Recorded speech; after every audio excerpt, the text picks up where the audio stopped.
Nazareno, sinasamba ka namin, pinipinto ka namin, aral mo ang aming buhay at kaligtasan. Nuestro Padre Jesus Nazareno, iligtas mo kami sa kamatayan, ang krus mong pinamatayan ay sagisag ng aming kaligtasan. Nuestro Padre Jesus Nazareno, dinarangal ka namin. Nuestro Padre Jesus Nazareno, inulwalhati ka namin. Nuestro Padre Jesus Nazareno, inarangal ka namin. Nuestro Padre Jesus Nazareno, inulwalhati ka namin.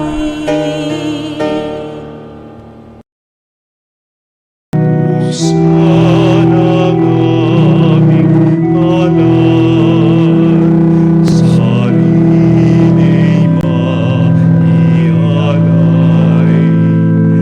Turuan mong ihahanap kami ng bagong alay.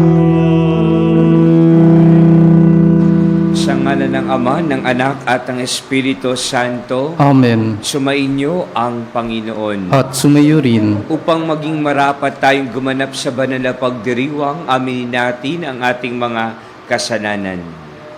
Inaamin ko Sa makapangyarihang Diyos at sa inyo mga kapatid, na lubha akong nagkasala sa isip, sa salita, sa gawa, at sa aking pagkukulang. Kaya sinasamo ko sa mahal na Birheng Maria, sa lahat ng mga anghel at mga banal, at sa inyo mga kapatid, na ako'y panalangin sa Panginoong ating Diyos. Kaawaan tayo ng makapangyarihang Diyos, patawarin sa ating mga kasalanan at patnubayan sa buhay na walang hanggan. Amen.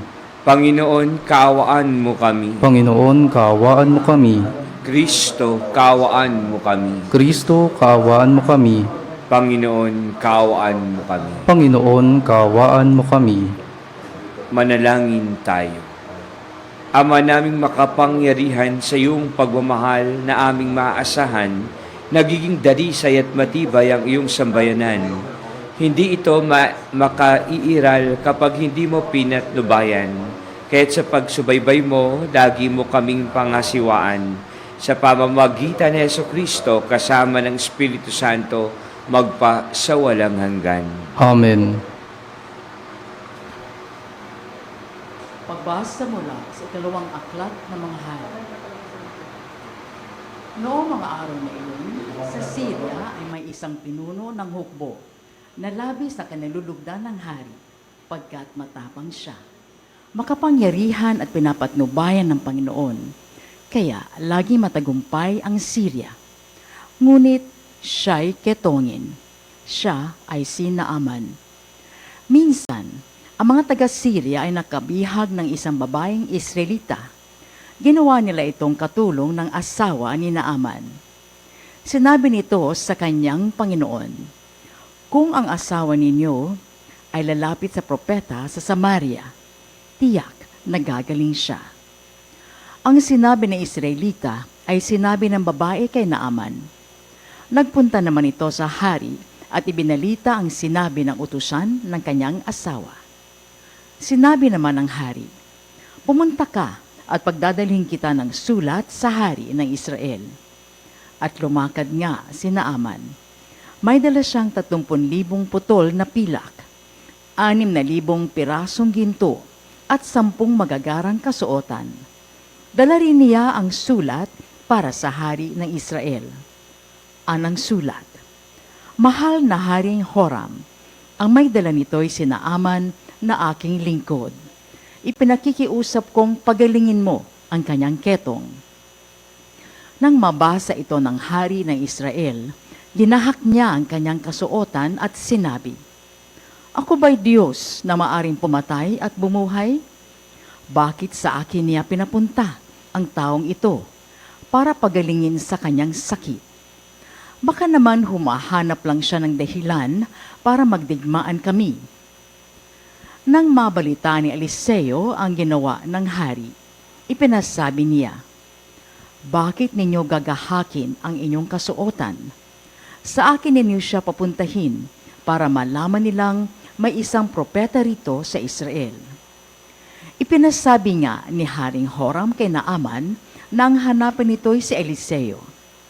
Kaya sumakay ito sa kanyang karwahe at nagpunta kay Eliseo, kasama ang marami niyang kawal na kabayuhan. Ipinasabi sa kanya ni Eliseo, "Pumunta ka sa ilog Jordan, lumubog ka ng 7 beses at mananauli sa dati ang iyong katawan. Gagaling ang iyong ketong." Nang marinig ang sinabi ni Eliseo, naggalit si Naaman at padabog na umalis. Sinabi niya, "Akala ko pa na may sasalubungin niya ako. Tatayo siya ng tuwid, tatawagan ng Diyos niyang Panginoon sa ilog Jordan, at itatapat sa akin ang kanyang mga kamay upang ako'y gumaling. Bakit doon pa niya ako pasisisirin? Bakit hindi sa alinman sa mga ilog ng Damasco, tulad ng Abana at ng Farfar? Hindi ba't mas malinis iyon kaysa alinmang tubig sa Israel? Siguro na may mas madali akong gagaling kung doon ako maliligo." At galit na galit siyang umalis. Lumapit sa kanya ang kanyang mga katulong at sinabi, "Panginoon, hindi ba't gagawin ninyo kahit mahirap pa riyan ang ipagawa sa inyo ng propeta? Gaano pa iyang pinaguhugas lang kayo para luminis?" Kaya, na mapag-isip-isip ito ni Naaman, lumusong siya ng ilog Jordan at lumubog ng 7 ulit. At tulad ng sinabi ni Eliseo, na nauli sa dati ang kanyang katawan at kuminis ang kanyang balat, tulad ng balat ng sanggol. Si Naaman at ang kanyang mga kasama ay nagbalik kay Eliseo. Sinabi niya, "Ngayoy napatunayan kong walang ibang Diyos sa ibabaw ng lupa, kundi ang Diyos ng Israel." Ang salita ng Diyos. Salamat sa Diyos. Aking kinasasabikan ang Diyos na nabubuhay, Aking kinasasabikan ang Diyos na nabubuhay. kung paanong yaong batis ang hanap ng isang usa. Gayon hinahanap ang Diyos ng uhaw kong kaluluwa. Aking kinasasabikan ang Diyos na nabubuhay. Nananabik ako sa Diyos, Diyos na buhay, walang iba. Kailan kaya maaaring sa harap mo ay sumamba? Aking kinasasabikan ang Diyos na nabubuhay. Ang totoo at ang liwanag, buhat sa iyo ay pakamtan, upang sa Siyon ay mabalik, sa bundok mong dakong banal, sa bundok mong pinagpala, at sa templo mong tirahan. Aking kinasasabikan ang Diyos na nabubuhay. Sa dambana mo, O Diyos, ako naman ay dudulog. Yamang galak at ligaya ang sa aking iyong dulot. Sa saliw ng aking alpay, magpupuri akong lubos. Buong lugod na aawit ako sa Diyos, na aking Diyos. Aking kinasasabikan ang Diyos na nabubuhay.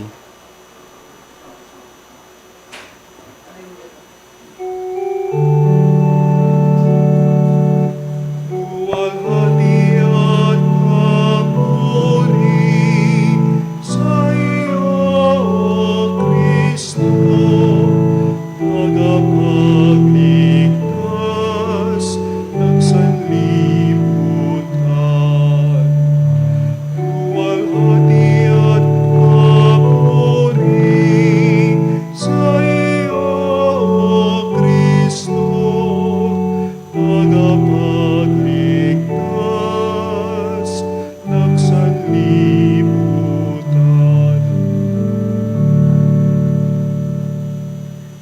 Sumainyo ang Panginoon. Ang mabuting balita ng Panginoon ayon kay San Lucas. Papuri sa iyo, Panginoon. Nang dumating si Jesus sa Nazaret, sinabi niya sa mga nasa sinagoga, "Tandaan ninyo, walang propetang kinikilala sa kanyang sariling bayan.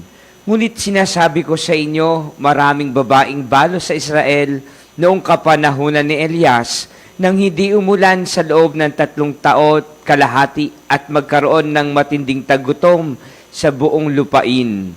Subalit hindi sa kanino man sa kanila pinapunta si Elias, kundi sa isang babaeng balo sa Sarepta, sa lupain ng Sidon. Sa dinami-dami ng mga ketongin sa Israel noong kapanahunan ni Eliseo, walang pinagaling isa man sa kanila. Si Naaman pang taga-Syria ang pinagaling. Galit na galit ang lahat ng nasa sinagoga nang marinig ito. Nagtindigan sila at ipinagtabuyan silang palabas sa taluktok ng burol na kinatatayuan ng bayan upang ibulid sa bangin. Ngunit dumaan siya sa kalagitnaan nila at umalis. Mga kapatid, ang mabuting balita ng Panginoon. Pinupuri ka namin, Panginoong Heso Kristo. Mapapagalitan siguro tayo ng lola natin o ng nanay natin kapag hindi naging mabuti ang pakikitungo natin o ang pagsagot natin sa mga nakakatanda sa atin. Parang wala tayong galang, parang wala tayong pagrespeto o parang wala tayong pagmamahal. Ganyan ka ba pinalaki ng iyong magulang? Iyan ba ang natutunan mo sa eskwelahan? At bakit ganyan ang iyong naging pag-uugali at ang iyong naging asal? Tunay nga na tayong mga Pilipino, tayong mga Katoliko, ay tinuturuan na maging makadiyos, na maging malapit sa Panginoon, at lagi itinuturo sa atin yung kahalagahan ng values at ng panalangin na pagdarasal ng buhay ng kabanalan. At mahalaga sa atin na maging mabuti ang ating pakikitungo, pakikisama sa lahat ng tao. Wala tayong sinisino, wala tayong iniinda na lahat ng ito'y ay mabuti ang ating pakikisama, ang ating mga salita, ang ating mga pakikitungo sa isa't isa.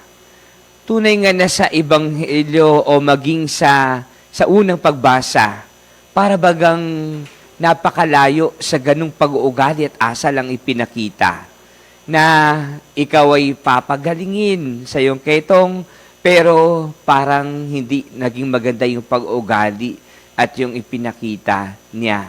Napakataas, napakayabang na para bagang lahat ay kanyang makukuha, kanyang makakamit, kanyang makakamtan ng sa sarili lamang niya.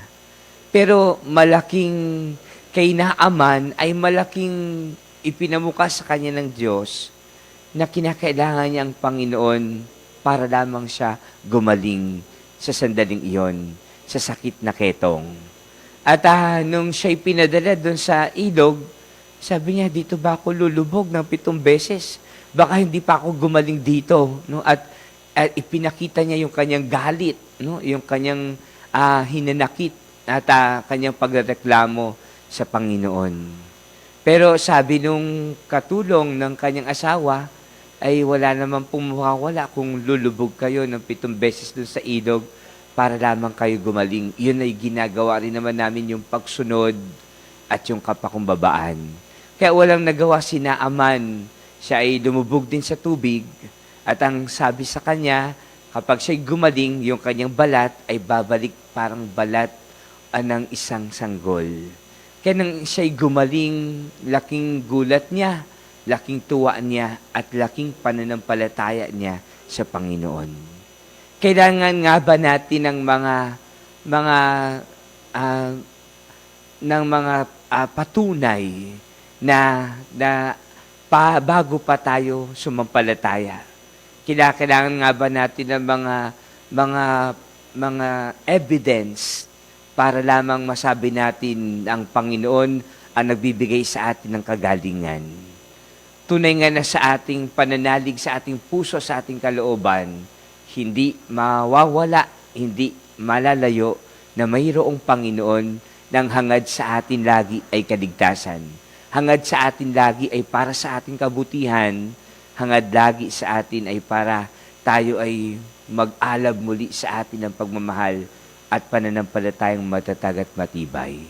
Mga kapanalig, ngayong umagang ito, sa pamamagitan ng halimbawa ng kwento ni Naaman, tunay nga na hindi sagot ang ating pagiging mataas at pagiging mayabang. Bagkus ay lagi nating tingnan kung ano ang plano ng Diyos para sa ating buhay.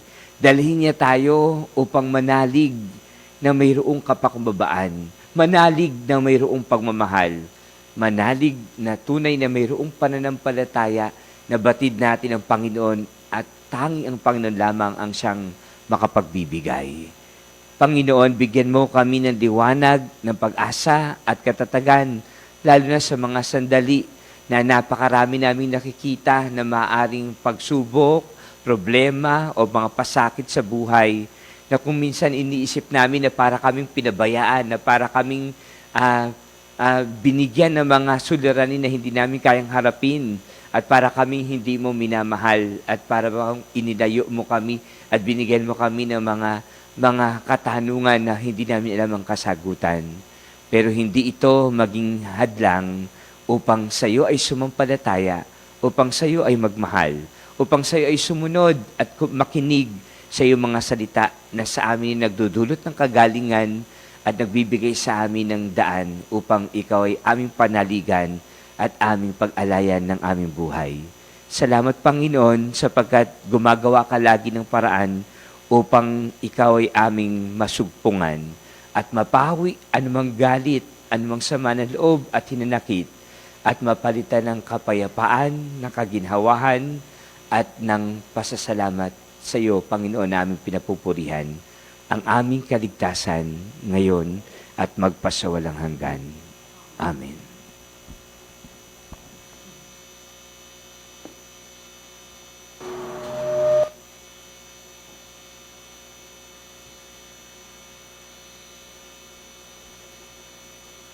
Si Jesus ay hindi tinanggap sa kanyang sariling bayan. May pananampalatayang tinatanggap natin siya bilang ating Panginoon at tagapagligtas. Nananalangin tayo sa ngalan niya. Panginoon, tulungan mo kaming magmahal ng tulad ni Jesus. Panginoon, tulungan mo kaming magmahal ng tulad ni Jesus.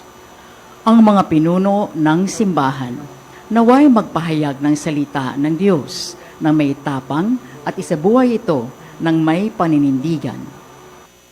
Manalangin tayo sa Panginoon. Panginoon, tulungan mo kaming magmahal ng tulad ni Jesus. Ang mga magulang na Kristiyano, naway maging malakas upang makasunod kay Kristo na siyang daan at ang katotohanan at ang buhay.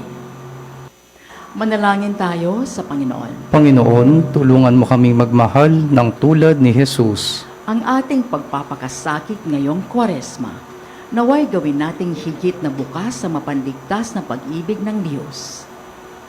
Manalangin tayo sa Panginoon. Panginoon, tulungan mo kaming magmahal ng tulad ni Jesus. Ang mga may sakit na nahihirapan sa kanilang kalagayan, naway makita ang presensya ng Diyos sa kanilang buhay sa pamamagitan ng pangangalaga at malasakit ng kanilang mga pamilya. Manalangin tayo sa Panginoon. Panginoon, tulungan mo kaming magmahal ng tulad ni Jesus. Ang mga yumao na nasa piling ng Diyos, naway magtamasa ng walang hanggang kapayapaan.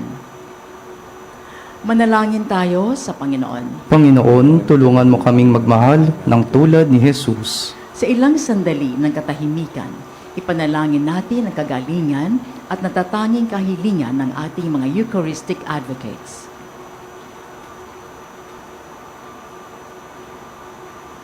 Manalangin tayo sa Panginoon. Panginoon, tulungan mo kaming magmahal ng tulad ni Jesus.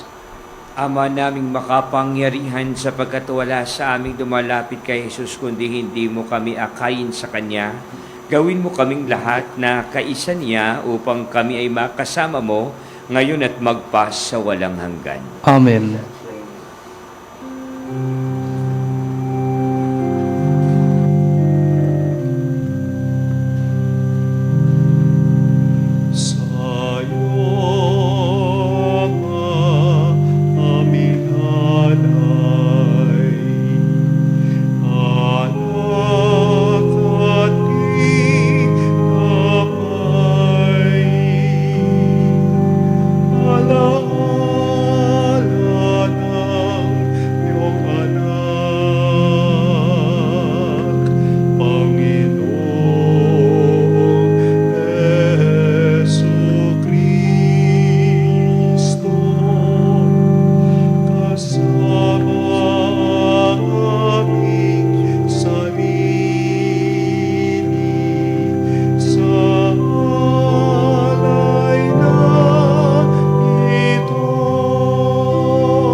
Manalangin kayo mga kapatid upang ang paghahain natin ay kalugdan ng Diyos Amang makapangyarihan. Tanggapin nawa ng Panginoon itong paghahain sa iyong mga kamay, sa kapurihan niya at karangalan, sa ating kapakinabangan, at sa buong sambayanan niyang banal. Ama naming lumikha, ang aming paglilingkod sa paghahain ngayon ay lubusin mo sa aming pakikinabang sa dulot mong kaligtasan sa pamagitan ni Jesucristo kasama ng Espiritu Santo magpasawalang hanggan. Amen. Sumainyo ang Panginoon. At sumayo rin, Itaas sa Diyos ang iyong puso at diwa. itinaas na namin sa Panginoon. Pasalamatan natin ang Panginoong ating Diyos. Marapat na siya ay pasalamatan. Ama naming makapangyarihan, tunay ngang marapat na ikaw ay aming pasalamatan sa pamagitan ni Jesucristo na aming Panginoon. Minarapat mong ang pagtitiis para sa naghihirap ay maging tagapagpahiwatig ng pasasalamat na aming inihahain ngayon sa iyong hapag. Ang iyong anak ay ulirang tagapagbigay ng pagsasaluhan sa mga nagugutom at mga nauuhaw. Sa pagsunod namin sa giliw mong anak, sa pagkamawain mo ay aming ginaganap upang ang pag-iimbot ay mapawing lahat sa aming pag-uugali at gawaing binabalak.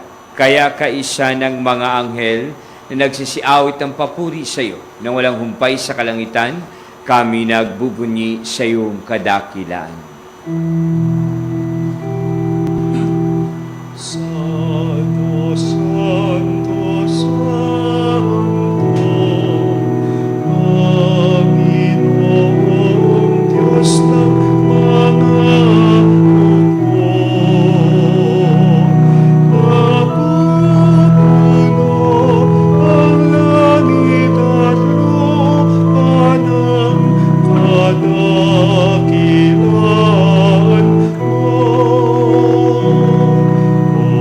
Hosana sa kailangan.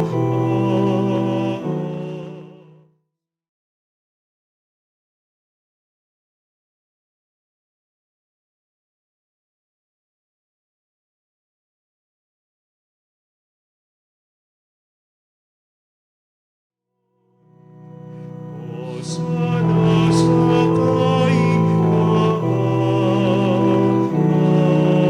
kailangan. Ama naming banal, ikaw ang bukal na ang ng tanang kabanalan, kaya't sa pamamagitan ng iyong Espiritu, gawin mo banal ang mga kaloob na ito upang para sa aming maging katawan at dugo ng aming Panginoong Jesucristo. Bago niya pinagtiis ang kusang loob na maging handog, hinawakan niya ang tinapay, pinasalamatan kanya, pinaghati-hati niya yon, inabot sa kanyang mga alagad at sinabi, "Tanggapin ninyong lahat ito at kanin ito ang aking katawan na ihahandog para sa inyo."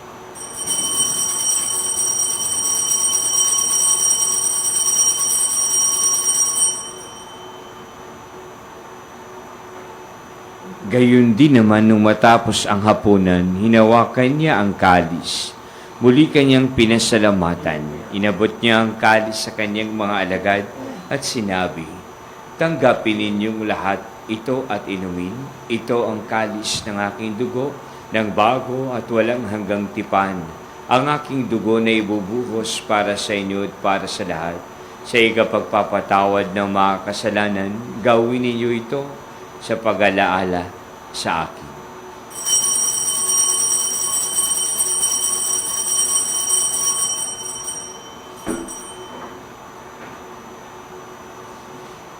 Ipagbunyi natin ang misteryo ng pananampalataya.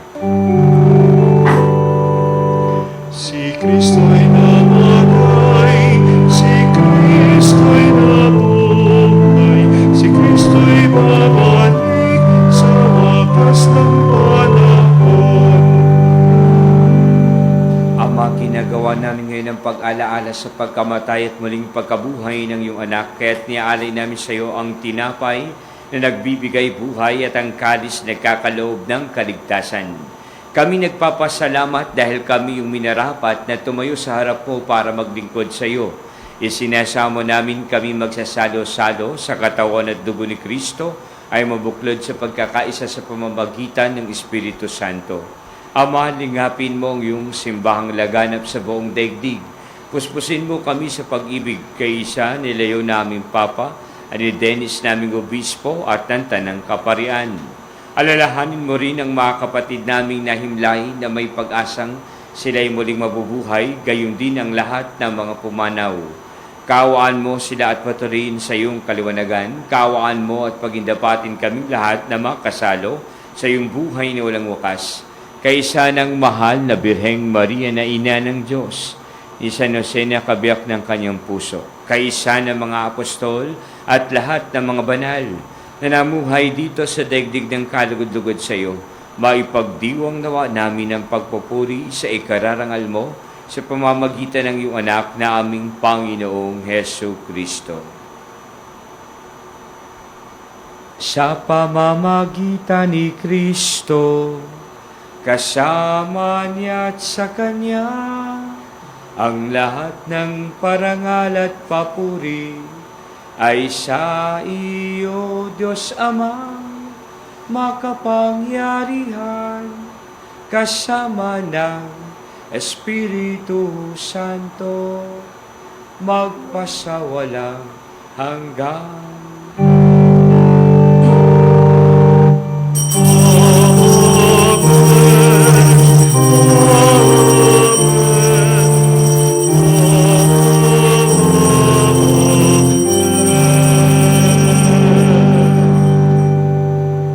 Sa tagubilin ng mga nakagagaling na utos at turnesus na Panginoon natin at Diyos, ipahayag natin ng lakas loob.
Hinihiling namin kami yadya sa lahat ng masama, pagkalooban ng kapayapaan araw-araw, iligtas sa kasalanan, ilayo sa lahat ng kapahamakan, samantalang aming pinananabikan ang dakilang araw ng pagpapahayag ng tagapagligtas naming si Yesu Kristo.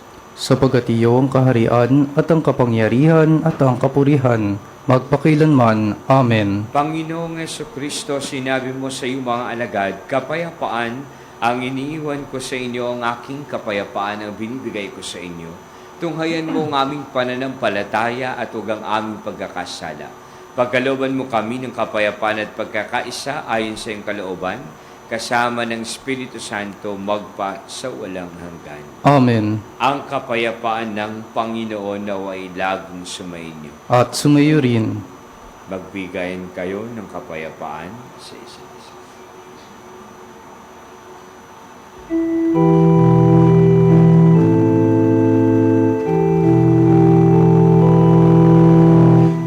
Cordero ng Diyos,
kordero ng Diyos na nag-aalis ng mga kasalanan ng sanlibutan, mapapalad tayong lahat na inanayahan sa kanyang banal na biging. Panginoon, hindi ako karapat-dapat na magpatuloy sa iyo, ngunit sa isang salita mo lamang ay gagaling na ako.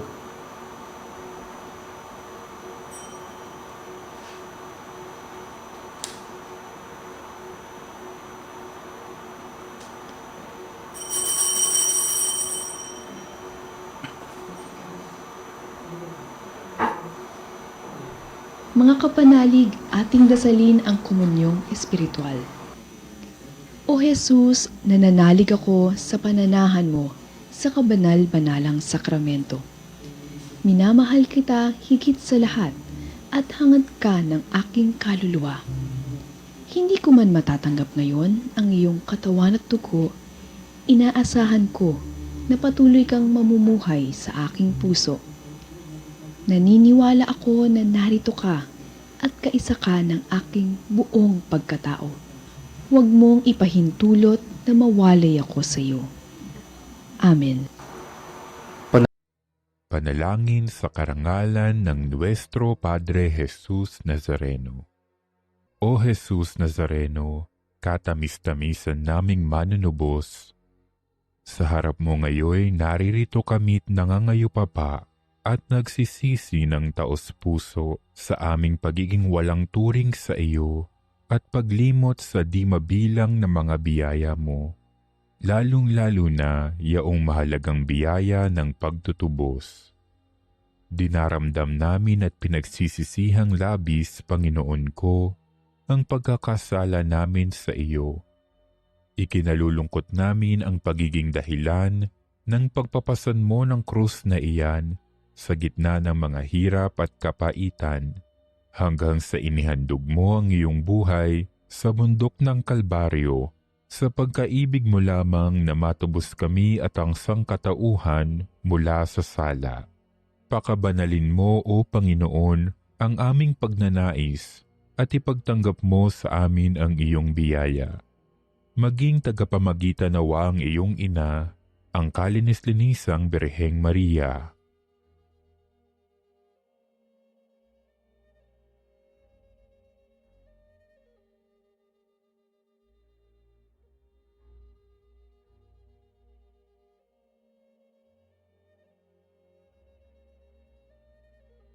Ama naming makapangyarihan, niloob mong akuin ang iyong anak, ang krus at kamatayan, upang ang sangkatauhan ay matubos at mabuhay.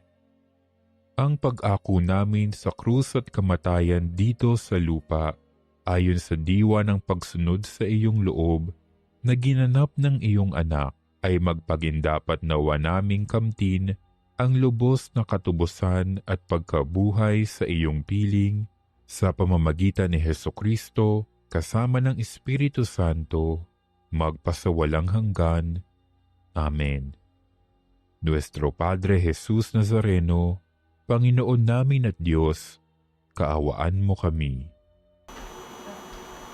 Manalangin tayo, Ama naming mapagmahal, ang pagsasalo namin sa banal na pakikinabang ay magdulot nawa ng kadalisayan at magkaloob ng kapayapaan sa pamamagitan ni Jesucristo, kasama ng Espiritu Santo, magpasawalang hanggan. Amen. Sumainyo ang Panginoon. At sumayo rin. Pagpalain kayong lahat ng makapangyarihang Diyos, Ama, Anak, at Espiritu Santo. Amen. Tapos ang ating banal na pagdiriwang, humayo kayong taglay ang kapayapaan. Salamat sa Diyos.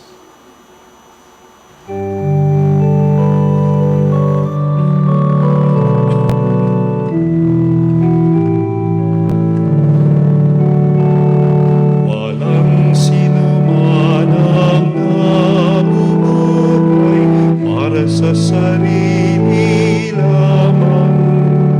Walang sinuman ang namamatay para sa sarili lamang.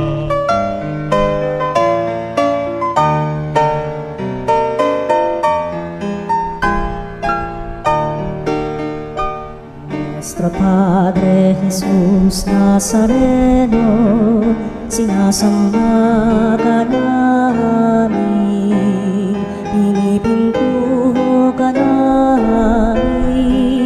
Aral mo ang aming buhay at kaligtasan, Nuestro Padre Jesus Nazareno. Iligtas mo kami sa kamatayan, ang krus mong pinamatayan ay sagisag ng aming kaligtasan. Nuestro Padre Jesus Nazareno, dinarangal ka namin. Nuestro Padre Jesus Nazareno, inulwalhati ka namin. Nuestro Padre Jesus Nazareno, inarangal ka namin. Nuestro Padre Jesus Nazareno, inulwalhati ka namin.